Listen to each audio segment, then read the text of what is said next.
In this video, I will show how to write check mark in Microsoft Excel. So click on Insert, then Symbol. In this list, you have to find out Windings and scroll down and select this check mark. There is the two type of check mark, with box and without box. Select and insert.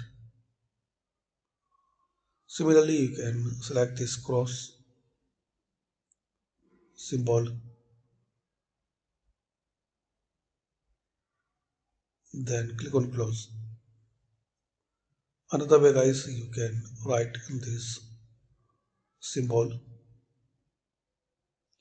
using the shortcut. So press Alt and type 0252.